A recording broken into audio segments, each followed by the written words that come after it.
When it comes to the historic Monza circuit, one thing comes to mind, it being motorsports' temple of speed. It took just 110 days to build this Italian staple back in 1922 to ensure it was ready in time to host the second ever Formula One Italian Grand Prix. It was until 1969 that cars used to zoom their way around the blistering quick 2.6-mile oval track's banked curves. As decaying remnants now sit amongst the trees today, RacingCircuits.info described it best when it said Monza provides a mix of speed, melodrama, and more than a hint of melancholy that no other atmosphere can match. This evening, more than 50 of the top Mazda MX-5 drivers in all of iRacing will look to draft their way up to the front of the pack on this treacherous road course. Who will find their way to victory lane today? We're about to find out here on the Global SimRacing channel. Welcome everyone to today's edition of the GTR Countdown to Green, live from the virtual Autodromo Nazionale Monza in Monza, Italy, for round 3 of Season 3 of Big C's MX-5 Challenge. I'm Justin Prince. Alongside the booth today is Bill Soupson, and behind the scenes as a director today is Sean Ambrose. He's using cameras provided by the great Dougie Beard. Today's pre-race coverage is presented by GTR Simulator. GTR's racing simulators are currently used as training aids for professional race car drivers. You too can learn to ace that braking, sharpen those corners, and shave off those vital seconds. Whether you're a professional driver or a gamer looking for a more immersive way to play, GTR has your back. Get yours started today at gtrsimulator.com. Now, Bill, this is one of the fastest tracks in the schedule this season, with some drivers saying they expect to go full throttle around more than 70% of the racetrack. What else can you tell us about this super fast 3-mile-plus road course today? Well, you know, Justin, you started the show with a romantic depiction of this place, talking about cathedrals and melancholy and melodrama. And in a second, Joe Peak is going to take the viewers around a lap to show what the technical aspects are like. So I'll lay down the cold, hard facts, and then we'll do a little soapbox preaching here. You can see the distance there, 5.8 kilometers, or for those who are metrically challenged, 3.6 miles. You got 11 turns, a lot of them being right-handers. Now, pitting should not be an issue, either getting off or getting on, but I would expect that left side tires are going to be the popular item on the pit box menu. Is the start-finish line far enough out of the final corner to steal a win by drafting? It remains to be seen. We'll keep an eye on that one. But now let me get up on my, for those guys who missed church this Sunday, let me get up on my soapbox here for a minute, give you a super sermon tip. Nobody wants to see a supermodel in a muumuu. It doesn't do justice to the person or to the piece of clothing. Likewise, I personally don't enjoy MX-5s in this big draft track. It doesn't do justice to the little car or to the track. However, now, this large field, and this is where this might be important, and the interval between the fastest and the slowest entries, perhaps, and I say this with, I would say this with my hands put together, pointed towards the heavens if I didn't have to hit this push to talk button. If the racing gods are kind, we might get to see the drivers deal with some lap traffic, and that's a true lost art thanks to this attraction to put little cars on big tracks. But enough about that. So as promised, here is the disembodied voice of Joe Peak talking and taking the viewers around a lap here at Monza in the GSRC MX-5.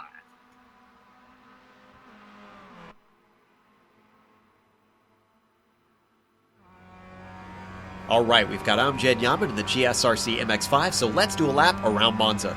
Coming down the front stretch, this is the longest straight into the heaviest braking zone. The Rettifilo chicane is obviously a great place to try a pass, but it certainly offers some dangers. First of all, the track narrows on the approach, and as you can see, it's extremely tight at the corner itself, so getting in side by side usually doesn't end well. Plus, those big sausage curbs can really upset the car if you hit them too hard, so make those overtakes with a bit of caution. After that, you've got the long, gentle bend to the right that is Curva Grande. This is flat out all the way until Della Roggia, so once again, the draft is going to come into play. Don't be too surprised to see drivers drift to the outside of this turn to take away the inside line into the chicane. There's a lot of paved runoff to help save you when you overshoot your braking, but the sleeping policeman and the slowdown penalty should really make you wary of cutting the course even if by mistake. On exit, watch out for the gravel trap. Expect a lot of gunk to get dragged onto the track from there. Now we hit the first Lesmo. There's a lot of banking, but try not to come into the corner too shallow. As you come off the corner, hold left to set up for the second Lesmo. This one is a lot sharper than the first, and you can be much more aggressive on the inside curve. It's pretty important to keep your momentum up, especially in this underpowered Miata. This isn't the longest stretch of the circuit, but it's very easy to botch your exit and leave yourself vulnerable down into the Ascari chicane. It's bad enough that you gotta worry about the slipstream, but you definitely don't want to give your opponent a free pass. Now this chicane is pretty different from the first two. It's faster and it has 3 distinct apexes. You'll try to hold tight on the first one to give a nice wide arc into the second. Once again, stay right up to the edge of the course and then swing it through the last one. That last left-hand apex should be flat out if you nailed it just right. From there, drift back across to the left side of the track and take a moment to breathe. Coming up is the Parabolica. You'd think a 180-degree hairpin would make a great place to pass, but really, if you're smart, you should set up your run off the turn. This is a deceptively fast corner, so it's already more difficult to outbrake someone. And then, the draft is so powerful, all they have to do is stay behind you and take the position right back on the pit straight. That's where being patient can pay off if you simply wait and slingshot by before Retafilo. But hopefully you haven't gotten tangled up with another car amidst all the chicanes, so take some time to wave to the Tifosi and finish your lap around Monza.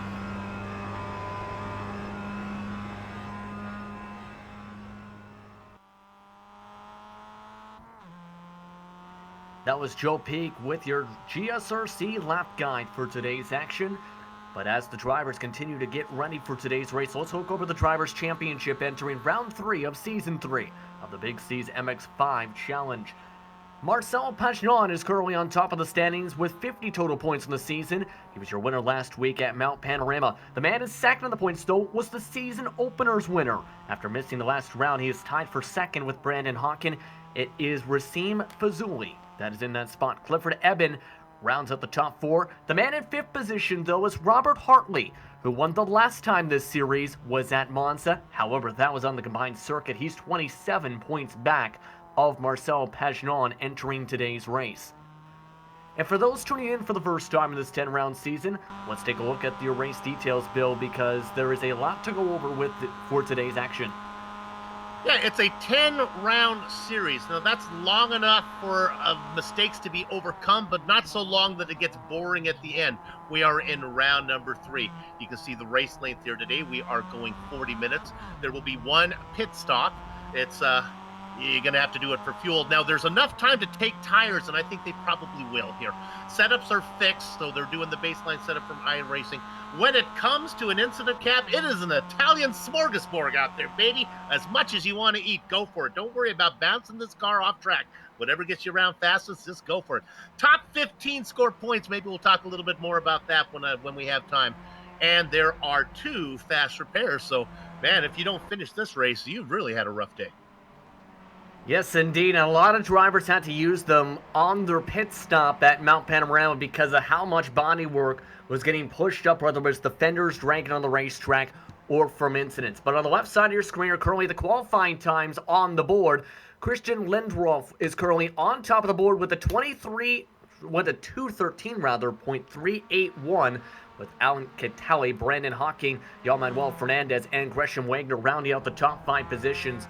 You're looking right now on board with Catali, in fact, and the draft, to say the very least, is extremely important on this racetrack, as Catali's right now trying to warm up the tires, it looks like. You need to be able to draft with somebody because this is a very fast racetrack, Bill. As mentioned, 80% up towards full throttle for these drivers on the track today.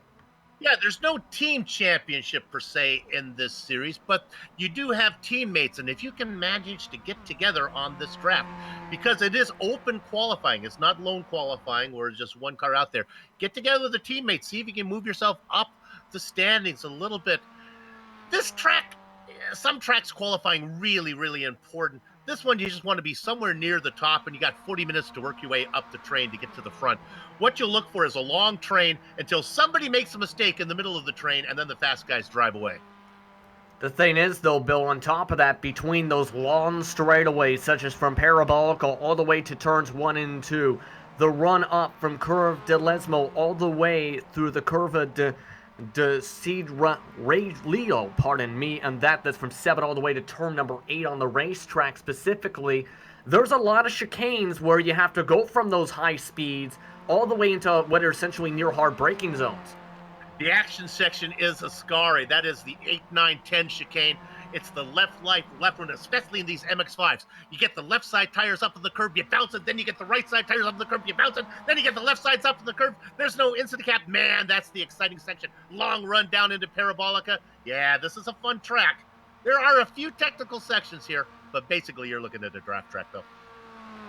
I agree on definitely with this being a draft track, and usually a lot of these cases, the favorite that's been on the draft tracks lately has been Pagenaud, who again won at Mount Panorama and is looking to try and get a win. He won last season at Spa, which was also a drafting circuit in Season 2, round number 8. But currently following along with some of the drivers as they continue to go for qualifying times. Some of them are currently separated with their drivers, no drafting partners.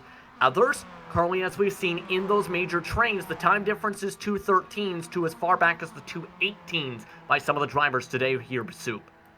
You'll see a lot of drivers here. If you're familiar with the old MX-5 series that's currently on hiatus, you'll see a lot of drivers there. But this is basically a cattle call to all MX-5 specialists. Come on out and race. The tracks are all familiar to you. Come on out, and it's a fixed setup, so you don't have to worry about doing a lot of practice. This is a fun one. That's why our grids are so large. Yeah, and that gets to my next point. You got 57 drivers currently getting around the racetrack with a few minutes to set their fastest times. There's the chance for attrition in that first race at the combined circuit back in Season 1 for this series. There was a massive crash that wrecked all but just 2 drivers, which led in part to Hartley coming away with a 39-second victory. How's it going? How are these drivers going to try to avoid attrition here as you continue to follow on with the drivers trying to earn track position? Well, here's my take on this. Yesterday, I spent a long time watching my neighbor from his front yard throw a cantaloupe over his house and try to land it in his pool. Now, while it was entertaining to watch, it was really pointless. And that's kind of what's going on with these drivers with the scoring system that only goes down to 15. After that, any battle you're having for 16th, 17th, or 18th is just for fun or for pride. It really doesn't mean anything in points. So if I were one of those guys, I'd try to stay in the lead draft, see if I can avoid the big issue. And there's no reason to fight early. You talked about attrition. No reason to fight until after the pit stops. Just stay anywhere close to the top and then start to play your cards at the very end. Especially since, of course, it's a 40-minute race, and some of the estimates around 18-plus laps at least in terms of circuits around the track, of course, will probably be around more the 20-ish point. But take a look at the drivers up on your screen. That's the number 71 machine up on your screen. That is Paolo Semanek. That is 16th in the qualifying and deciding to duck down to the pit lane. One of the drivers just behind them, though, you're seeing pass on across the start and finish line is the number 17. Rob Hartley also getting ready to come across the stripe once again. Hartley, though, has been looking good in qualifying and practice. 6th in qualifying, was the fastest in practice, though. I talked about Hartley being an MX-5 veteran. He is also in the Advanced Mazda Cup that we covered here for a couple series on Friday nights on GSRC. So a lot of guys know Hartley. Director, if we could, can we put it on fan favorite, car number 43, currently in 13th position? The Greek streak, Ioannis Moumoulidis, is here. Well down the order, but still within the points as he works his way through. This is Ascari right here as he goes through right here. Now there's the left, and now it's full throttle down to Parabolica. That long 180-degree sweeping turn. And again, it's the start-finish line after Parabolica that happens probably too close for drivers to sneak a win. But we'll wait to see. Here comes Ioannis through Parabolica. Let's stay on him for a minute, and I'll show you just how quickly that start-finish line comes up as he works his way out of here. Now he's on the throttle, and Justin, there's just not a lot of time. There is enough time, but man, you got to get a good exit through here. And here he comes across the line right there for his time. He's going to remain at 2:14.6 and 13th. Only a few more minutes left for the drivers that have to still complete a time around to do so now as the checker flag waiting up at the stand for some of the drivers. You can see some of them, including Alex Moss, that is still looking to record a time. Also looking to record a time are some of the other ones you're seeing, including this Oreo machine of Frank DeAngelis, who does not record an official time on 4 attempts and decides to send his way into the Armco barrier instead. Also trying to line up our 2 machines here Anthony Burrows leaves early, while Kip Steffens goes for 29th, a 2:16.5. So the driver's still looking to get some track position, which again could be key. It's been very important this season, and with these MX-5s in general, to be a part of that lead group once it starts to break away. 29 drivers have put in qualifying times. I am genuinely getting concerned about our director's health as the car counts continue to grow. If we get too high, his streaming computer will explode, and it could cause harm. So hopefully we're going to be okay. He is urging us that it will not explode and cause potential harm yet. Yet is the as you can see as well, more drivers still recording times. There are still about 20 plus drivers that have about 2 minutes. Fazuli is also amongst the drivers that waited all the way to the dead of the session. What time will the second driver in the point standings put in? And don't believe he actually recorded time, so he's going to have to start all the way in the back along with many other drivers in this race today. I talked about lap traffic, and one thing that's going to add to that, of course, we have the large field.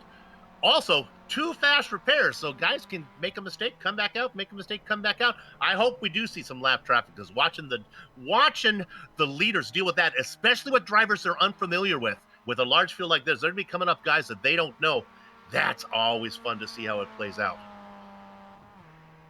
Yeah, and on top of that, you mentioned only the top 15 getting points before. Only 25 total drivers have gotten in that range so far. There's going to be a lot of hungry drivers looking to change that statistic today. As one of the last drivers coming across the stripe, it's the Greek Streak who gets up to P8 at the dead of the session. There you go. And it looks like a couple more drivers are going to make it here, including this driver in the blue car. As there'll be I believe this might be actually the last driver that might be able to take the checker flag here with 33 seconds to work with. Is Fabian Pons, who's 45th last time by and is looking very squirrely in that 69 machine. Will they be able to record an official time? No, they elect to come in the pit lane instead after getting loose through Parabolica. Kip Steffens also having the chance to make it. However, this might be slow, and that might be a potential off track going all the way to the green rumble strips. We'll see if they try and record a time of 2:16.595 last time. Instead, as they cross the stripe, that will be no official time. That's the last driver for qualifying, as that means it's time to look at your SimRacing Studio starting grid.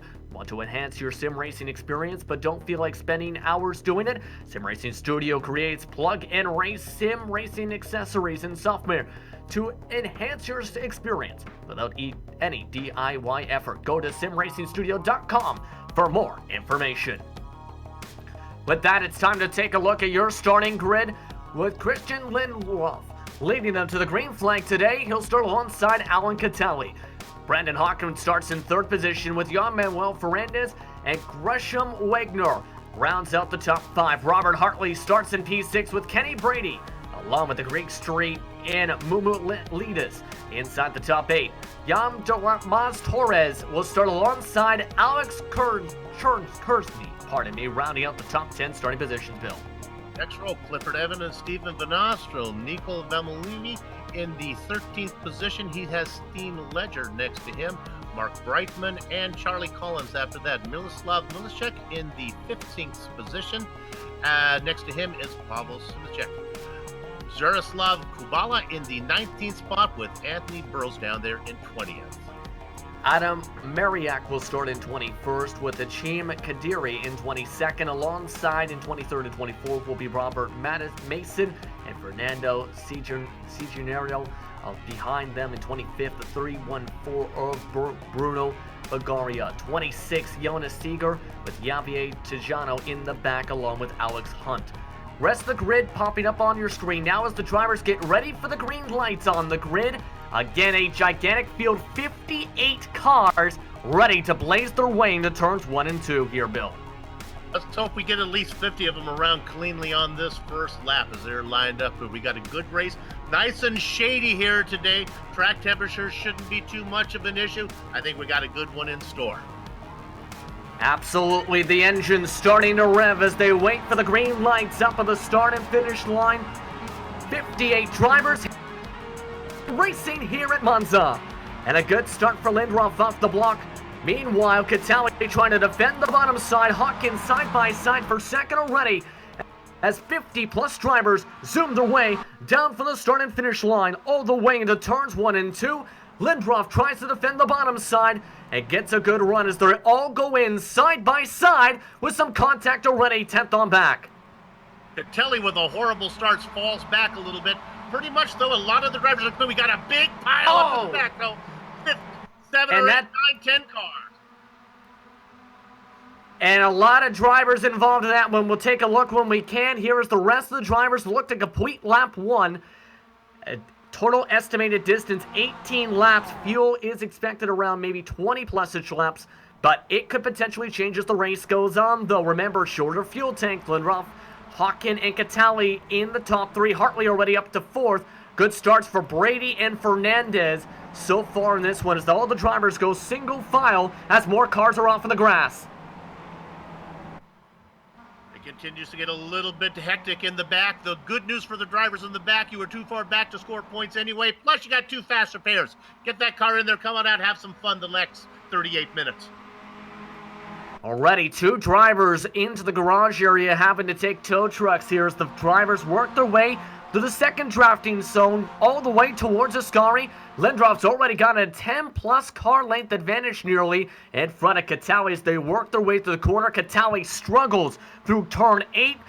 Able to get a better turn 10 exit, though, with the work of Hawkin and Hartley behind them. Brady and Fernandez round up the second group, with Torres leading Group 3, with Alex Cherney and Steven Van Alpstro amongst the drivers up towards the front. It is a tale of 2 cities here. Nice and clean up front. Everyone well behaved in the top 10, 15. Farther back, my gosh, it is a pinata full of bees back there from all those guys. It's been a hornet's nest so far for the drivers that have to go through the traffic today in this race. But most of the drivers, though, have been getting through cleanly so far and will continue to do so as they work their way through the first recorded lap around the circuit. Estimated 38 minutes on the clock, though, for the drivers as the action continues in the draft. Working in a tandem, Catali, with the help of Hawkin, gets the nose ahead that time in front of Lindroth. The question is, can he hold on to the line, force the outside of turn 1? Lindroth with the early break lets him have the spot. And this is going to be common as drivers try and save fuel and go back and forth, especially in that run for Parabolica, all the way to the first variante on this track today, Bill. Drivers will want to save fuel, but also don't want to burn too much where they lose the pack by having to pit too early. I'm a little bit concerned about the connection for your leader. He's been blinking a lot for me. Not sure about if it's showing up for you fans at home. A nice run going on. Hopefully he can get that working. Hartley has worked his way up into now 5th position as they work their way through Della Rosia.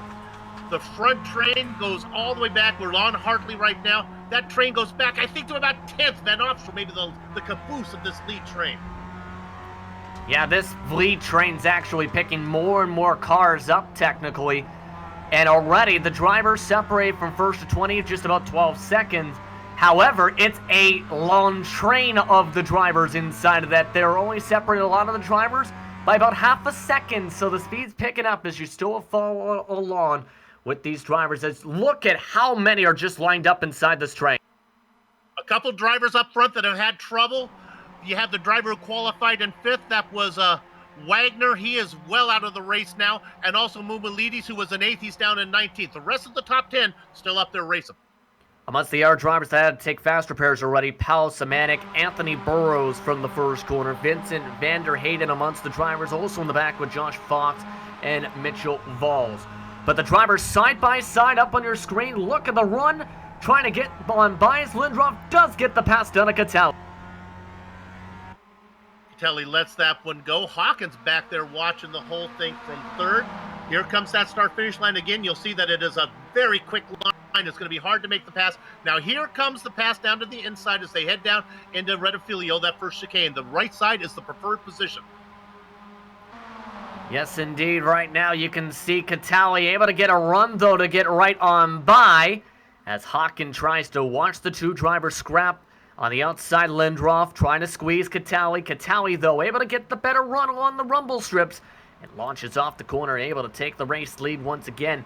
And I have the feeling, even with the technical issue for Catali up at the front of the field, this is going to continue to go back and forth with this race lead all the way into the pit window. There's only an estimated 16 laps to go, surprisingly, already for these drivers in this field today. Wrecker, I want to take you to 29th position real quick. Oh, in trouble! Trouble in turn 1 and 2. Multiple cars involved. And you've seen multiple cars off in the grass there. A lot of drivers able to get by cleanly, though. That at least have 2, 3, 4 drivers. Take a look at the replay. I think the driver that really missed his braking part, if we're looking at the same thing, is Fernando Sirigretto. He makes a dive on the inside here. I'm looking at the same thing that we are here on screen. Yep, there's Sirigretto coming across. And you can see that it collects 4, 5 plus machines. And a couple more. And also a problem now for Jurislav, as you'll take a look now at that machine. This was just through 6 and 7. That is Curve de Lesmo, where you can see just loses the grip, goes off to the sand trap. By the way, the first replay we showed just led to a black flag. Avoidable contact is the call for Cigiletto with that contact with a 0-17 and 7 first offense for that machine with the black flag. Up at the front, though, the drivers still shaking things out as they continue to go back and forth for the race lead. Lindroth and Catali, the drivers that have gone back and forth for the laps led so far. At the stripe this time, it's Lindroth who will get the credit. 2:15s is where the recording times, with currently 5 drivers in the lead group. The drivers saving fuel: Hawken, Brady, and Alex Cherney, as Cherney's now decided to try to go for 2 spots behind the battle for the lead. Instead, will get 2 as Hawken gets loose on the bottom side. The Swift Cooper machine moves up to 3rd. They get that sorted out as we look back. And you can see how many drivers now are separated out with how that side-by-side battle went for 3rd position. But that's to get to the point, though. We've seen it with that incident, and we've seen it there. If you can't execute the chicanes where you have to go from the high speeds to the brakes, you end up losing a lot of time on the racetrack. We're still not to the pit window yet. Yeah. Let's go to 23rd position. Justin, you know this driver. He started well back in 53rd. Not sure what happened to the Canadian engineering student here, Asim Frazuli. But he has now worked his way. He's our hard charger, working his way up to 23rd, getting close to scoring some points. Remember, he didn't get an official qualifying time in. Tied for 2nd in the points entering today as well after missing the 2nd round of the season. So he's trying to have to take advantage now of not just the attrition, but to be able to work his way back up to the field and try and at least get points-paying positions with most of his competitors in that top 5. Up inside the points-paying positions right now, Bill. Over-under for all you fans in Las Vegas is position 8 when he's said and done. That's how far I think he's going to get up to. We'll have to see. While P11 is also shaking up, Clifford Evans been struggling for the past couple laps. It's now being taken 3 wide. Hello, Moulides, door check. That is Miroslav Natalchik who makes that contact and sends around Clifford Evans. Well, that was optimistic. And that's unfortunate there for Evans, Soup, because he stayed as hard as left as he could. Instead, though, not enough space as a couple cars make contact. It was outside. Yeah, it was the that Selick gave him plenty of room on the left side, but he didn't give enough room when he got in with Moulides. They got together, and poor Clifford got the worst for wear for that one. Absolutely. Let's take a look. One more view as it comes out of the trees in front of the and that's a severe amount of damage. Moulides, though, with that, still moves up to 11th spot. And right now the gap between him and the leader is 9 seconds. That is the head driver now of the second group, and trying to pull away now and break the toe. And remember, he was as far back as 19th, you referred to, Bill, after that first lap. Trying to make up, trying to salvage his day. The impressive drive is what I like from the driver in third, Alex Cerny. He is up 7 spots, racing in third now with a chance to really win this thing. Let's take a look on board here, because he started today's race and so far has since been following along to the draft and has been taking advantage of the speed whenever he can to make some passes. Remember, went side by side. Now this time, though, going to back off, lifting and saving fuel now as he's used a lot of it, trying to make these passes so far and waiting for that prime spot we've seen in 1 and 2 maybe. Well, if he has any speed, he needs to get around Lindroth. Now, that's our pole sitter, so how fast can he be? But meanwhile, driving away from these guys is Catali. Yeah, Catali has already picked up nearly a full second. As here comes Cerny to the inside line, working his way through Parabolica, outbreaking his way for second spot. But now he's not in the best position as everybody looks to freight train him. 3 drivers lined up on the right side. That's a pay me now, pay me later type thing as he spent all of his cash early on. Hold on 1 second. Brandon Hawkins. And this is a bold move by Hawkins coming into the pit lane. This is really early here, just a couple laps in overall, and with just under 30 minutes on the clock. So here's the deal. He's thinking he can be faster because of all the nonsense going on in front of him. That may be the case. The problem is with this large field, he's going to instantly put himself back there and track that out to negotiate. He'll have to hope he gets some drafting help. That's the thing too here, Bill, because if he runs on his own, that might be a difference at least a couple seconds. He is taking some tires, as you can see on your screen. 4 tires. Make it 2, pardon me, is the call as he's off and away and out of the pit box. So he's going to take the full fuel here. 2 tires are free. By the time it takes to put the fuel in, you can take 2 tires. 4 tires you have to pay for in some seconds. Now, you talked about drafting partners. Yeah, it's nice to have somebody fast with you, but there's plenty of stepping stones out there for him to get on. So he'll be able to draft down the straight. Is how quickly can he get around him without giving up times in the technical section. That's going to be a huge thing as you follow along with some of the other drivers here, including guys like Hartley, along with Van Opstroll, amongst the drivers up on your screen. You can see they're still trying to follow at the edge of the draft. Even though they're 4 seconds back, they still are within range of the leaders. However, as you can see on board from Hartley, just trying to follow that toe from in front to keep himself within a chance to win this race, because anything can happen, as we've seen with Mount Panorama. All it takes is contact from the front drivers, and the whole race can change with how the pit strategy goes today. It is hard to justify an early pit strategy when you cycle out in 33rd position. That's what Brandon Hawkins has done. There's a lot of cars between you and where you want to be. And he took 17 seconds for the stall. Now, meanwhile, speaking of 17th is heating up a little bit.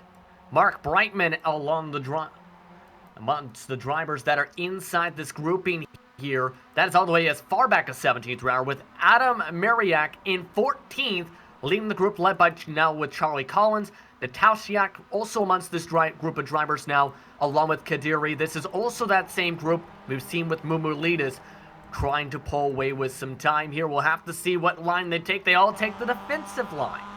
Amongst the drivers up the front, though, they are getting along side by side for some positions coming out of the corner as well. Just behind all of this, this is, again, Connor Lane, Alex Moss amongst this group that is now taking it 3 wide into turn 1 nearly.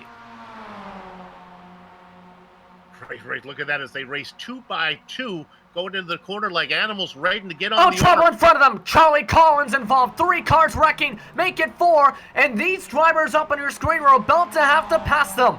Lane trying to find a hole as drivers get back going. The first driver will pass is Mariak in a multi-car incident. That was in the group just in front of that battle we were just seeing on your screen. And take a look. You can see this had started with the Oreos car that is just on the left side of your screen out of turn 2. More spots to Vulture. We'll ride on board with Brightman.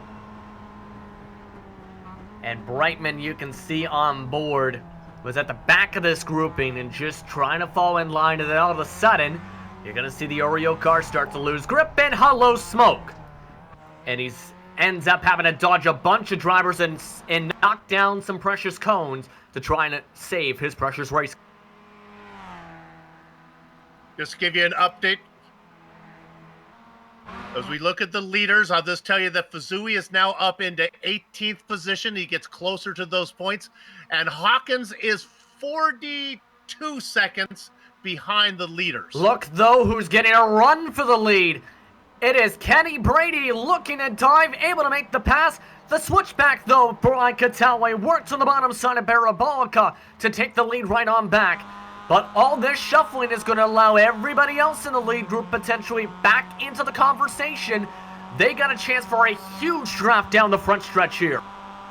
We've seen that issue before where you make the move into Parabolica, but you pay for it coming out. Here comes the move by Brady, though, down into Redifilio. He'll be in the preferred position. I think he's going to be able to get this done simply here. Look at that braking, though, from the outside.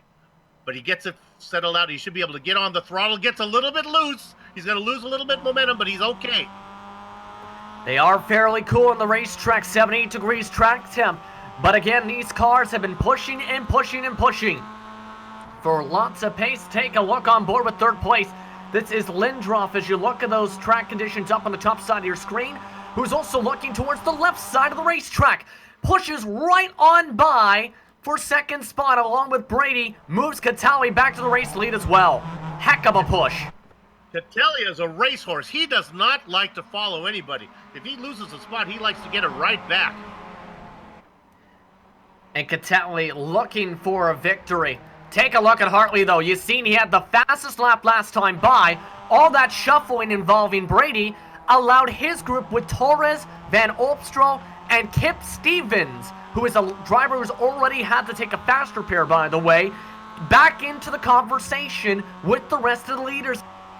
Those leaders are having a lot of fun, but it comes at a price. I'm not sure they're not burning up more petrol than the guys that are back there taking their time, like Fernandez, Torres, Hartley, Van Opstrow. Those guys might be the smartest of all.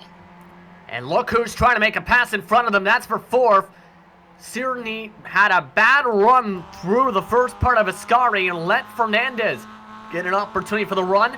Gonna try and go defensive on the bottom side heading towards Parabolica, while Fernandez will try and swing it on the top side. They have an estimated 10 laps to go around the racetrack, 22 minutes to go on the clock, as Fernandez can't make the pass work, as Cirni will ride the curbs and try and be the first driver in this draft, with Torres and Hartley also lined up behind. Remember, Cirni had a taste of the lead for about 3 seconds as we have a... Hold on 1 second. Here comes Hartley. Yeah, Hartley and Van Opstrow both come in. Van Opstrow able to pass him, in fact, the Belgian driver, by being able to take a better pit entry in the Ashbury Motorsports machine. So they're going to come in. Remember, 2 tires were taken by Hawken, who was all the way back in the 30s still, after being amongst the drivers in the first pit stops. Harkin now up to 25th with a 17-second pit stop. They're the first of the lead pack outside of Hawken to come in. Hawken out of Parabolica right now. He's got his foot on the gas.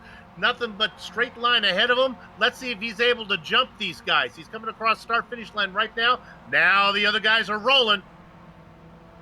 The cars are rolling off and away. Hartley, the first of the drivers out of the pit lane here, along with Van Opstrow, as they're going to come out just behind Hawken by about 10-plus car lengths. So Hawken's able to jump them with the help of Fabian Ponce, Austin Johnson, and Saboix Prem amongst his group that he's with. Meanwhile, Van Opstrow decided to take a longer stop. Ponce with a spin, but all those guys behind Hawken all need to pit. And let's take a look with Ponce here. You mentioned he had a bit of a spin. He was in 24th last time. 24th, but this is one car that now Hartley doesn't have to get around. Now remember, all these cars have to pit. The leader of all the cars who've pitted is Hawkins. Hartley is the second car that has pit. Four cars between them right now. And Ponce just missed the corner, in fact, through the Volante della Roggia. as he's going to end up losing that spot now officially to Hartley on the racetrack, it looks like here. But Hawken, on top of that, was able to jump in front of them with that undercut move by about 5 laps or so, and on top of that, had a faster stop. While up in the lead, it's continuing to go back and forth. Catali trying to hold on to Lindroth, while meanwhile behind them, Fernandez was able to steal away third. Wu will duck down to the pit lane this time by as they come in a Parabolica. Brady looking to come in. Sierne diving his way on by for the pit entry. Sierne wanted to be first to the box as he made the move on the outside of Brady. Hopefully he got a load up. They are still fighting for position as they look for their spots right now. Watching the whole thing is Torres. This is all depending where will Hawken sort out in relationship to these guys. They were very close to Hartley when Hartley made his stop. Lindroth ended up taking the race lead out of turn 2. Fastest lap puts by Fernandez in the back, but let's take a look at these drivers all in the pit lane. Again, the lead drivers in the net position, 17 to 19 seconds. Van Opstroh lost the touch of the group, though, after taking a 36 seconds. Brady is the first driver out of the pit boxes. Will it be enough is the question, though, as they zoom on by? And it looks like he, yes, indeed, might be able to indeed jump in front of them. Hawkins was full song, but he does not get there. The leader of all the cars who have pitted is Brady, and he's got 2.6 seconds back to Torres. Woo! Nice stop for Brady. Yeah, Brady with a brilliant one. Lindroth has also just been passed by not just one, but 2 drivers now, as he tries to shuffle his way before the pit window. Let's take a look at this pass, because this was a lot of speed taken for this position.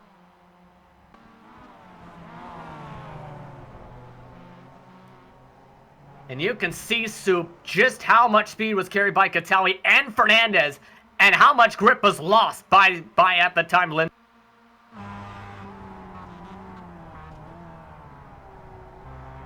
Right on board with our pole sitter. Gets it gathered up. I want to talk a little bit about Brady. Yeah, he had a really good stop. It worked out for him as well, but Brady didn't maybe take a bunch of fuel here, because his stop is 2.3 seconds. That is 12.3 seconds. So much faster than anybody else. I'm a little worried. You bring up a great point, because him and Torres put in fuel under 14 seconds. 13 seconds for Torres, 12.3 for Kenny Brady here. So if you're Kenny Brady, do you feel you have enough fuel to make it what is an estimated about 9 laps, and what could potentially be one of the lead cars in your drafting pack? Let's look at Brady right now, because I think he knows he might be in trouble. As he kind of slowed down, he's going to let Sierne get the lead here, and brings Torres with him. Look how Brady is off the pace. And I think Brady's trying to save. I think he might have just realized, yes, he might be just short, so he's trying to get to maybe clutch and coast and follow in that draft. A few other drivers have just ducked into the lane. Meanwhile, Fernandez, Mubulidis, and Nico Alverlumi are amongst the drivers who have came into the lane this time. Fernandez, the first of the drivers. As you look at the bump draft now to try and save fuel between these 2 drivers, Torres, working with Sierne, is able to jump by Fernandez. That is for a net top 5 position. Fernandez is going to cycle out 4th of all the cars who have pitted, right ahead of Hartley back there. One of the advantages to a race that has no incident cap is you can bump draft to your heart's content till the cows come home. You have to watch out for that if there's an incident cap, because you pick up little binks and banks on your incident limit. On top of that, though, too, Soup, and it's been talked about by many drivers in road course racing, bump drafting actually helps save a lot of fuel, say if you're in groups like this, where you can just tandem draft and end up saving some fuel or go 90% throttle. Meanwhile, Hartley wants to pass by Fernandez, able to do so, as he moves on by through the quick chicane and now falls behind Kenny. The leaders have just worked their way through Ascari. It could be their time to come in this time. There are 2 of them out there, Catelli and Lindros. Let's take a look towards that group, because they're a lot more separated now in this top 2. They're also having between them Miroslav Nataljak, who is just in front of some of the drivers who pit. They're only ahead right now of some of the other drivers by 20 plus seconds. The gap between Cierney and Torres, 38 seconds. They're coming in this time by. There's a chance they lose this gap, though, because the pit delta for majority of the field has been about 43 seconds here, Bill. Indeed. We'll see if the guys who have pitted Torres can get there.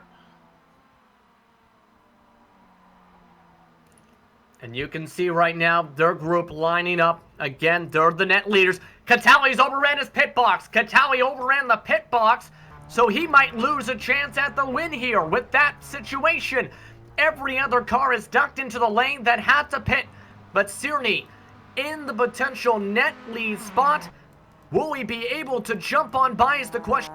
Lindroff is off and away. Leaders coming down the front stretch now as Lindroff comes out of the lane. They pass by Catali, and now Lindroff is going to be just in front of Cierney and Torres. Not Take for now. that back as they'll be side by side as Lindroff outbreaks them. Oh boy, but he had to work too hard. He's going to lose all of those momentum through the chicane. There goes the leader going by, and now let's see if Torres gets it as well. He does not.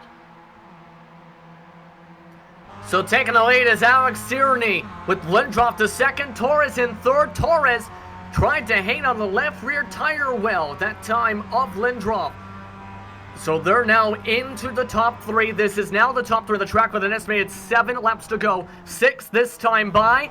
But look who's zooming by in fourth position. Robert Hartley is just about a second back, and they're about to reach lap traffic for the first time today. Brandon Hawken took that early peel, late reveal, but he got ran down by Hartley and Fernandez. Hartley has some speed. The gap between him and the front three, 0.8 of a second. Bob is on it. And he's trying to continue to be up on it. In fact, right now, close an extra couple tenths as Torres lost a lot of speed that time. Again, he's in the top 3 podium position. Hartley looking to try and take the checkered here with 6 laps to go. 13 minutes on the clock as the lap traffic moves to the left side of the racetrack. Kip Stevens gets out of the way of all these drivers here as they work their way through Ascari. Everybody who has made their pit stop. That over-under on Fazui was 8. I don't know if he's going to get there as he's still struggling outside of the top 20. Yeah, Fazui's all the way in 12th position right now, 20 seconds back. Is he that close in 12th? I didn't see him there. Okay, cool. Yeah, he is still, however, while gaining up to Mark Brightman for reference's sake, is 5 seconds back to the next spot and then an extra 6 seconds back to the one afterward. So that might take him out of the conversation of these drivers that are continuing to bring their way around the racetrack as you take a look at some of the drivers, including Fazui, up on your screen. Great catch. Thank you. Thank you for that one, Justin. I thought he was farther back now. He's up to 11th. He's got a chance at Evan. Well, Evan's a lap down, so you said it. It's going to be hard for him to get to 8th, though, but a nice run. He's in the points. Up for the race lead. It continues to shuffle around. Lindroff is now the lead car, working their way through turns 1 and 2, the first chicane. Torres also fall through for second spot. Cierney falls back to third with Robert Hartley, now within the draft of the top 3 positions. As we were talking about that, Fazuli surprisingly got the fastest lap of the race at 2:13.4. Any hopes of lap traffic playing a factor is really not going to happen, as there's just a nice open gap in front of these guys. There is one car to deal with, but he'll get out of the way. No big bundles to deal with. We got ourselves a battle for the lead. What do you do now if you're these drivers? What do you do if you're Lindroff now as he hits the inside wall? Makes contact with Fernandez. He spun around. The pole sitter crashes with an estimated 5 laps to go and still can't get going. Let's take a look at this replay because this just changed everything in the lead group. Fernandez took a pretty good shot as he was trying to avoid this one. You see him getting off. Fernandez comes by. It just hits him right there. Does a good job of keeping the car going straight. Take a look at this on board. We're going to look from Robert Hartley's point of view. Again, this was the leader that ended up losing control through the chicane through 4 and 5 and ends up wrecking and taking the toe. And you can see how close it was for Hartley where he had to cut through the grass. Got a pass for the lead. Torres taking defensive position going into Parabolica. That is Cierney on the left side of the track. Torres on the right side. Torres cuts back into line as they work their way through Parabolica once more. 10 minutes to work with as Hartley tries to line himself up with the yellow and black machine up in front. Can he tandem draft his way up towards the point? Tries to work to the right side as Hawkins tries to fall behind. Hawkins back in the conversation as the two drivers into the left side bump draft their way towards turns 1 and 2. Look at Hartley with a run against two cars. That car's got some speed. Here comes Hawkins. Hawkins decides to back out of it, Justin. They'll let the two leaders figure out how they're going to go through Rettifilio. Hartley for the lead. Squeezes him off the racing line as Hartley retakes the lead, looking to try and go for a second win at Monza. Remember, he won this race on the combined circuit back in Season 1. He looks to try and do a repeat performance today in Season 3, as he's now up by 7-8 car lengths. The thing is, though, here, Bill, that is a lot of distance with this drafting package with these machines. Remember Kenny Brady, who came out so far ahead of everybody? He is now back in 8th and off the pace. And Torres just squeezed Tierney off the racing line to take second away. So a change for a couple spots as Tierney drops from 1st to 3rd in a quarter of a lap. I'll be honest with you, I do not know much about the two drivers in 3rd and 4th. Hold on a second, Torres went off in the grass, Fernandez went off in the grass. A bunch of drivers nearly lost control as they're trying to carry as much speed as they can to keep up with Hartley as Torres gets a shot from behind from Tierney. Yeah, you're looking at a racing line that does not involve any incident caps. It's get it where you can. And take a look at all this craziness here up on your screen. Multiple drivers overshot the corner going through, I believe, Les. And that nearly caused the big one. The two drivers with the most GSRC exposure are Hartley and Torres, both veterans of this channel. We'll see what they can do. The other guys are new to the service. Meanwhile, Kenny Brady is just DNF from 8th position because he wrecked his car in Ascari. So Kenny Brady done for the race after leading for much of the race today in the later portions of the first pit window. But the focus stays up with the drivers up in the front because they continue to try and draft Hartley, the lead car in the group, by half a second. Torres working with Tierney and Huckin to try and close them back down. Crashed the car with 7 to go, takes out the embarrassment of running out of fuel with only 2 to go. There's the pass for second now. Tierney up to second spot now using the draft. So Torres falls back to 3rd. Hawkin, Fernandez, and look who's made the conversation back into it, rather. Catali has found a way back in the lead group after overshooting his pit box. He's now in 6th position.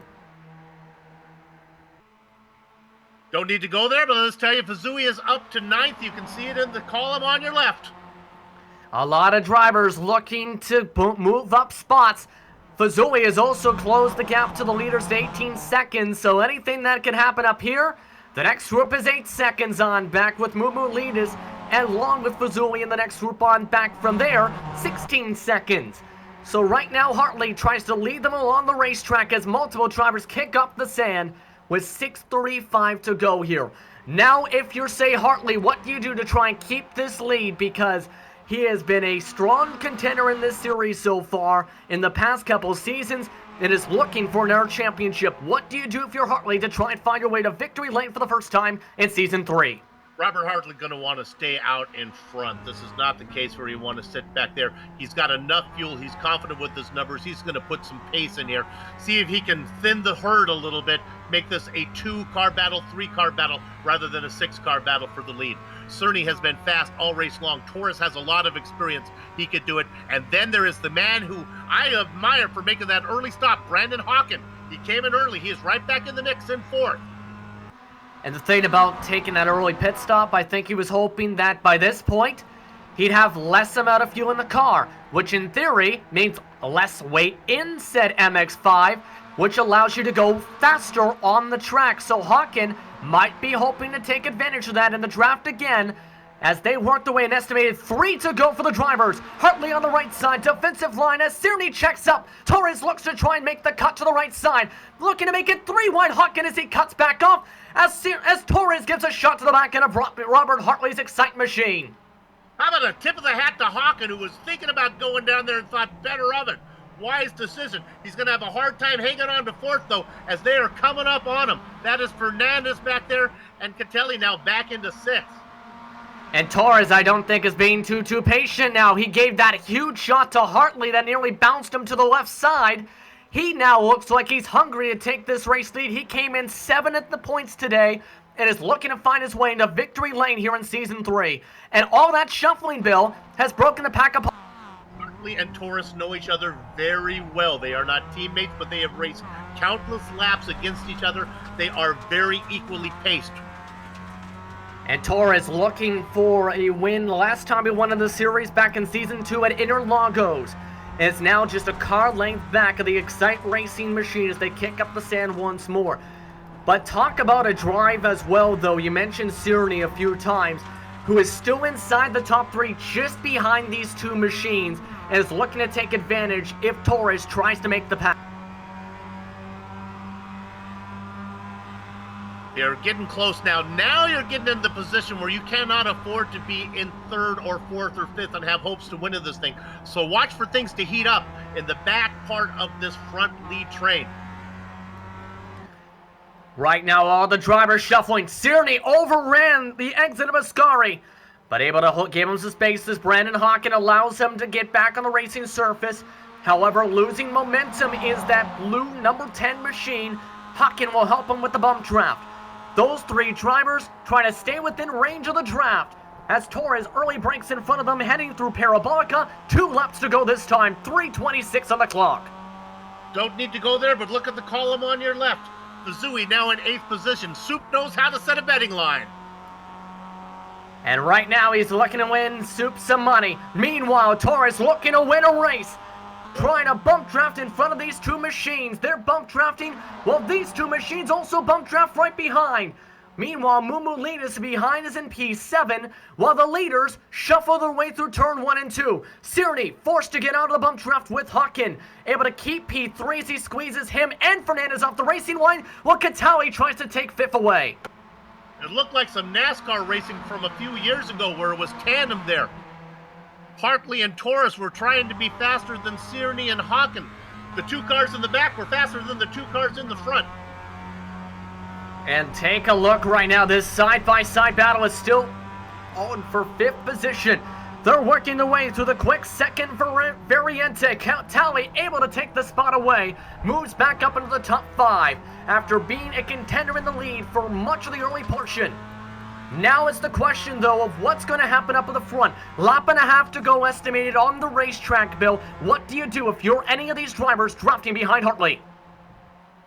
You got to get the pass made into Parabolica and then play defense. I think that's where it's going to come. The run out of Ascari on the white flag lap was what it's all going to be about. You talk about Fernandez back there. I'm not sure that car has much straight line speed, as he got part of the pole sitter when the pole sitter spun in front of everybody. So he's doing his best to hang on. I don't think he's in the mix. I think we're looking at a 4-car battle here with any one of them have a chance to win this thing. All 4 drivers that have the conversation looking to follow in the tire track still of Hartley, working through Ascari. Catelli trying to make it a 5-car battle now at the back end of Brandon Hawkins' draft. As you look for the helicopter view as they work their way through Parabolica. Expecting the white flag this time by with 1:23 on the clock and the lap times taking them 2 minutes 14 seconds. Who's going to be able to take the checkers? The question as they reach lap traffic in front. That is Alvaro Vasquez. They might reach in the midst of this draft party as they get ready for 1 estimated lap to go. Vasquez just needs to take it straight through the chicane, get the car off the track. You are in 33rd position with nobody around you. Don't play a factor in this race. You can win from 3rd if you're out of the scar. You cannot win from 4th. Hawkins has to make a move. Final lap, 50 seconds on the clock. Hartley getting a shot from Torres. They bump draft their way into turn 1 and 2. Dive bomb from Cerny. 3 wide as Torres locks up the brakes. Cerny tries to hold on to the bottom side. Torres defends for 2nd spot as Hartley and Catelli slide around for 4th. but Cerny trying to go 3 wide. Torres had to shoot hard left and hard on the brakes to try and prevent that. Vasquez has to lift right now. Just lift. And this is still the battle for second. And yes, indeed, that lap car is out of the way. Lap car out of the way of Hartley, but Hartley's got a giant cushion now. And now the lap car is right in the middle of the racing line at the wrong place, wrong time, as Torres and Cerny and Hawkin have to check up. There's no reason for that, but that's okay. But that's really going to hurt Torres' chance to get up there. And all of that has allowed a 1.5 second gap for Robert Hartley for the race lead as the timers reach 0. He's in a great spot now to try and take the checker with half a racetrack to go. Oh, this is his race to lose now. I thought lap traffic could be an issue, and it ended up being so. It happened on the very last lap, and it wasn't lap traffic. It was one car. Meanwhile, the excitement is going to be now for second, Justin. Torres trying to hold on to the second step of the podium. Cerny trying to have a strong performance in the third spot, while Hawkin tries to follow on behind, working their way to the final time through Ascari. Currently, the gap is continuing to grow from Robert Hartley, but now they look to try and fight for the points-paying positions. Torres defends on the right side. Cerny tries to defend on the left side of the racetrack for second spot on the circuit. Last time through Parabolica they go. Cerny outbreaks the yellow and black machine of Torres. Cerny gets loose on the top side as Torres tries to keep second. Will keep second. Robert Hartley comes to the final corner and will win his first race of Season 3 of the Big C's MX-5 Challenge. Second spot Torres, Cerny third with Hawkin and Catali in the top 5. Juan Manuel Fernandez recovers to a 6th place after that incident with 5 laps to go. And a heck of a run for this race today. Mumu Lead is able to get in 7th. Fazuli recovers to 8th after being in the back. 9th continues to shake out with Moss and Natalchik. Natalchik able to keep a top 12 finishing position with Lane in 13th, Jonas Seeger in 14th. And Steve Hefford, who was a part of the overcut strategy, ended up coming away in 15th. Look at that battle for 15th. They're trying to stake it here. I think we saw a pass out of Parabolica. I think Watt might have got Miata got the best of Watt. Nope, Watt got it. Watt's got him by just a hair. Maeda will have to finish in 18th. These are all out of the points. Yeah, rest of the drivers coming across the stripe now as it was a crazy race, to say the very least, today. 32 drivers in the end will finish on the lead lap. P28 amongst the last of the drivers to come across the stripe. Sabalo, after starting 19th, will finish that spot. Prem 29th. While Peter Vostro looks like he's out of fuel and is having to go to the pit lane and will potentially be the last car running on the lead lap. Unfortunate for the 404 machine, who will fall behind Nico Kakko to be the last driver on the lead lap, Bill. Well, that was a good one.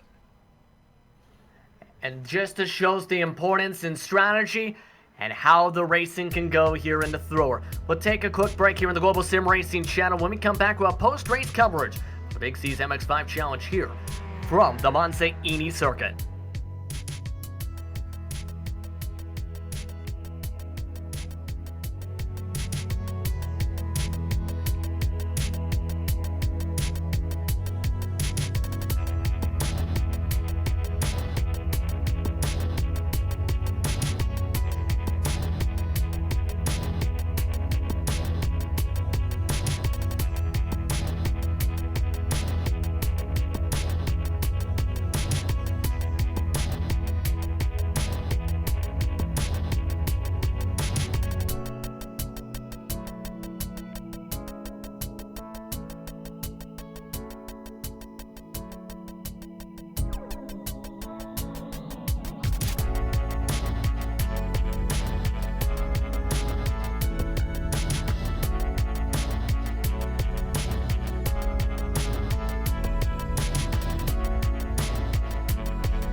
Welcome back to GSRC's coverage of the Big C's MX-5 Challenge for the Minus 273 post-race show. Whether it's on the real track or the virtual track, Minus 273 has one goal in mind: to produce the best racing gloves to get the job done. With unmatched comfort, durability, and style, their gloves will leave your old ones in the dust. Find out how they can help you by visiting minus273.biz. It was a heck of a race today here, Bill. And all in the win for Hartley came down to essentially the turning point presented by Turn Racing. That lap traffic coming into play in the final lap helped Hartley pull away by 1.7 seconds to break the toe. Yes, indeed. We'll talk a little bit more about Vasquez and back marker etiquette. We thought it might play a factor, and it surely did. It absolutely did. That turning point helped grow the gap from a couple car lengths to 1.7 seconds at the checker flag for Hartley. And with today's turning point presented by Turn Racing, you can merge the gap between SimSport and Motorsport with Turn Racing. Turn carries a wide variety of steering wheels to suit any and all of your needs. From advanced sim racing wheels to practical street wheels, they will surely have something for you. Check them out at turnracing.com. With that turning point, let's take a look at your finishing results here for today's action and what was a thrower here on the Global Sim Racing channel. It was Robert Hartley that took the checker flag for the first time in Season 3 and his second time in the series' history at Monza. He came up in front of Torres, Cierney, and Brandon Hawken in the top 4. Alan Catali finished in 5th, while Juan Manuel Fernandez came away with 6th. Mumulidis came away with 7th, while Fazili finished in 8th position, started all the way back in 53rd spot for the race. Nico Avermumni finished off in 9th, while Mark Brightman rounds out the top 10 bill.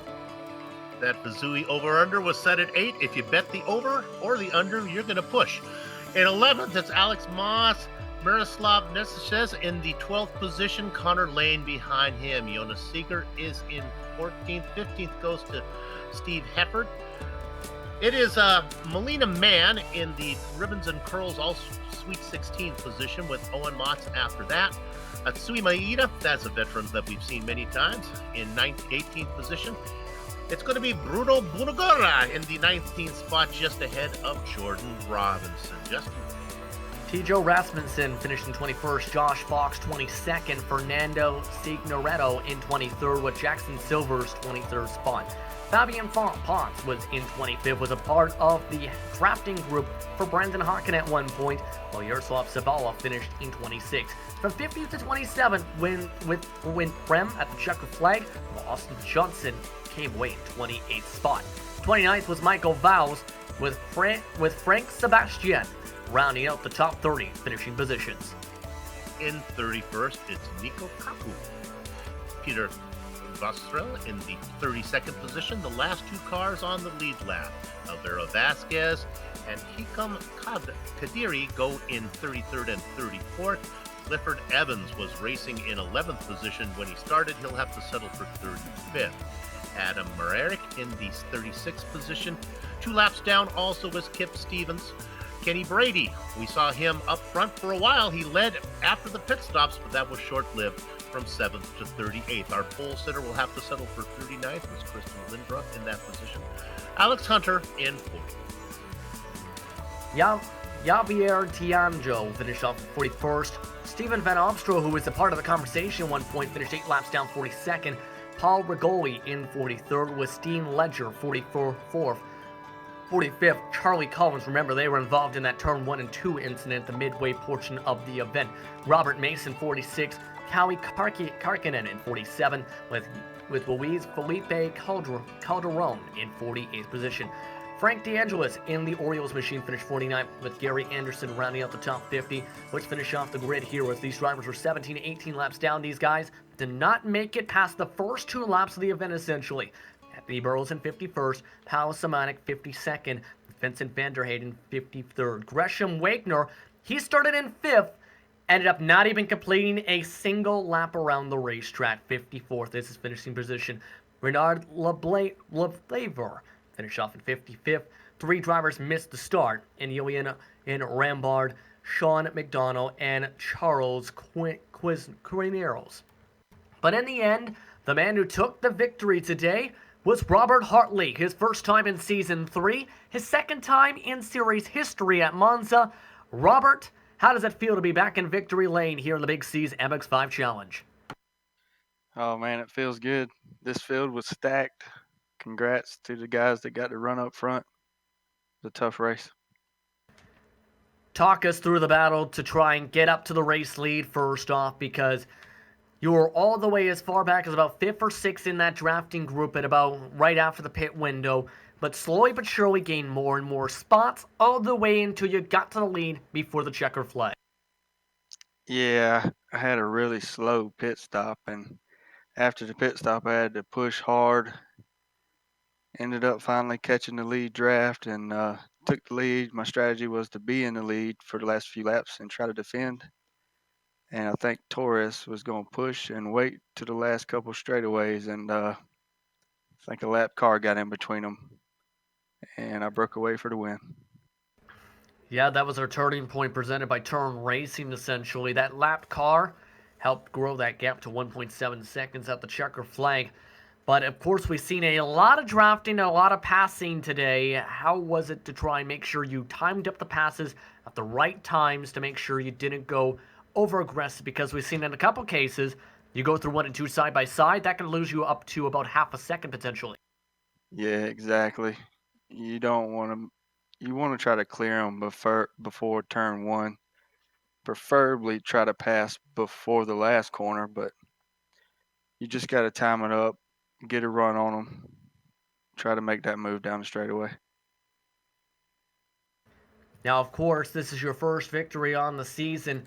And on top of that, as the updated points have just come in, this also moves you to the top of the point standings. 53 total points on the season. How do you hope to try and keep that as we head off to the 2011 version of Silverstone next week? Just got to keep being consistent, try to get a couple more wins, and we were missing 2 heavy hitters today, and Marcelo and Max, but I'm sure they'll be back. Yeah, even with the missed race, East Marcelo is still just 3 points behind you in the standings. He's coming out of today's race. That's how close it is already in the first couple rounds of this season. But is there anyone you want to thank before you let you go here who were a part of your race victory today here, Robert? I'd definitely like to thank Clifford Eben for putting all this together, all the hard work he's done, and thanks to GSRC for the broadcast. Thank you very much for the time. Congratulations on the race victory, your first of the season. That was Robert Hartley taking the checker flag today. First time in Season 3. Meanwhile, I believe the Greek streak is standing by with Bill Soups. Jonas Moumoulides. I am back. Hey, if you look at the box score, you gridded in 8th, you finished in 7th. That really doesn't tell the story of your races. You had a lot. No, it doesn't at all. Hey, I'll tell you something. I went from 8th to 19th to 7th, and that was amazing. And I felt amazing. The race went probably really good, except for that little, at the second chicane. Happens. The thing is, even though this was so amazing, it can't beat what Racing did. It just can't. It just can't. And this makes it so frustrating because I pulled off something really awesome, which is just overshadowed by something miraculous. We watched it indeed. We saw you come up from 19th, but again, 53rd to 8th. Oh my God. Yeah, he's something else. That guy he's a real threat to win this thing if he can avoid this qualifying. I heard of him the first time this season, and I was really surprised when he took win at the first race. I said to myself, who is that? Why did it pop up? How did it beat Robert Hartley in his first race? But clearly, this shows me that he's more than worthy to take more victories coming from this point forward. I'm gonna get you out of here. Amazing stuff. Yeah, I'm gonna get you out of here on this question. How do you like fixed setup racing compared to the open setup? I am terrible at making setups. I think this should give you a general idea. No, I think there's a bigger story to fixed setup. Fixed setups are, it's not only about driver skill. It's also about making your setups, but with fixed setups, you're taking away that element and you're putting everyone on an equal footing. At this point, of course, you've got other kind of variables that have to come into the equation, but you're taking away a huge variable. Yep. Because setups are no joke. Not even in the Mazda MX-5. We don't have a lot to work with, but what we can work with do make a difference. You know, it's funny you mentioned that. Nobody says much about the setups on the MX-5 until you take it away from them. Oh, no, I need my setup. So I agree.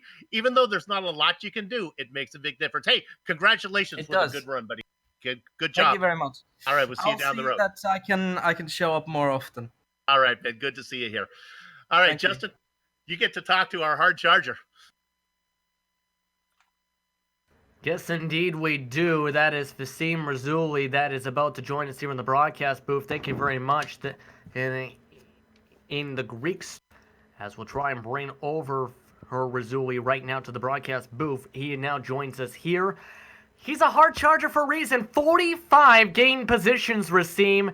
How did you do it, starting all the way from the back after not being able to record an official qualifying time on the board?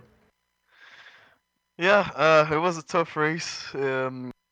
Yeah, I'm sorry I forgot it was an orange car. I got into the inside of the second chicane and we touched a little bit, but I mean, it was fun. It was a lot of overtaking, but I just got so pissed after the qualifying laps that I really had nothing to say to myself. I just pushed, and that's it. Yeah, and you were you set the fastest lap time of the race overall as well in this one. But how difficult was it to try and navigate your way from all the way from the back of the field through all the traffic to get to where you were up to 7th position? And heck, you were gaining up on the leaders. In fact, if we had, say, an extra 5 laps, there's a chance you might have actually been able to reel down the lead group the way you were going.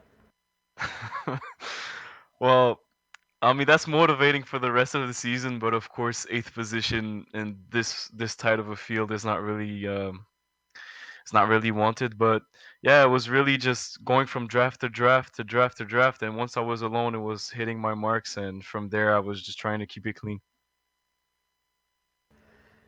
Yeah, and for the most part, you did keep that car clean today in this one with that top 8 finishing position here. But that also applies a lot of pressure again with the championship here. Robert Hartley retakes the championship lead, but you're still up in that conversation within that top 5 after being able to recover with a good points paying position here today. How much pressure is there to try and win that championship? I know we asked this before or in the first round, but now that we're a couple rounds in and you're in the championship conversation, how much pressure is there to try and continue to perform? I'm really focused on every race. Honestly, I'm focused on every weekend. I'm literally focused on every day. Yesterday I didn't have really much a good night of, so I was every time I was off track is because I was lacking focus. Honestly, so it's really doing it every day, bits by pieces, putting all the puzzle together, and then at the end, the championship's gonna come. Next race is at Silverstone, the 2011 layout for reference sake for you. Your thoughts on Silverstone?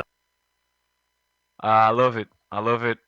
From the early 2000s all the way to 2006. I loved watching the cars, the V10s, going through the Silverstone. So yeah, it's a track that I really know well, and I'll just have to go through it and hustle it. Now, before we let you go here today, who would you like to thank for being a part of the mega drive that you went all the way up to 45th today? I mean, from Yeah. all the way plus 45 rather to 8. Yeah, I love to thank most importantly Clifford Eben for organizing this, GSRC for the broadcast, sorry, GTR Simulator and all the sponsors, SimRacing Studio and MWorks and everyone involved in this series. It's really a fun, clean series to take part in, and these series are really rare, so I'm proud to be part of it. Thank you very much for the time, Rasim. Should note as well, one of your fellow competitors, the Greek Streak in Mumulidis, actually came in here and said he was extremely impressed with your drive as well. He was the car just finished in front of you. Congratulations on it. Yep, thank you. Congratulate him for 19th, 7th. That's impressive as well. Tell him. He felt it all. He felt your performance actually overshadowed that. He told that to Soup, I believe. Well, I don't know. I mean, congrats to everyone involved. Congrats to everyone who had a good race. And I know it's been- congrats to you for a good race. Racine Fazuli coming away with an 8th position today here. But before we say goodbye, your final thoughts, Bill, before we head off towards the sunset. He'll remain nameless, but there is a Backmarker United chapter in New England that one driver needs to check into to split up a 6-car lead lap race on the last lap when there's no one around you is close to unforgivable. Something to learn from. I agree with you, honestly, on that. It ended up again leading to that 1.7 second gap, and in the end, Robert Hartley is the one who takes the checker flag. You have to wonder, though, if they reached him with still lined up with Hartley, that could have completely also changed the complexion of this race. But now, it's time to say goodbye here on the Global Sim Racing channel. We'd like to thank GTR Simulator Sim Racing Studio, Turn Racing, and Minus273 for sponsoring today's racing action, as well as the series' title sponsor, Big C's. We'd also like to thank series organizer Clifford Evan for organizing what has been a very eventful series. Of course, Evan having an eventful race, to say the very least. We'd also like to thank the companies that provide the software and hardware for our broadcast. This is now up on your screen, as well as additional thanks to Jude Lalonde, who provides our wonderful music. See the screen for how to get a hold of more of her great work. Thanks to the team today in Bill and Sean. If you'd like to find out more about about GSRC, including upcoming races, you can find that at globalsimracingchannel.com, or you can check out our social media on Twitter at GSR Channel, Facebook at Global Sim Racing Channel, all in one word, or at Instagram at GSRC_Graham. Don't forget to head over to our YouTube page as well and hit that big red subscribe button, as well as the reminder bell, so you don't miss a moment here on the Global Sim Racing channel.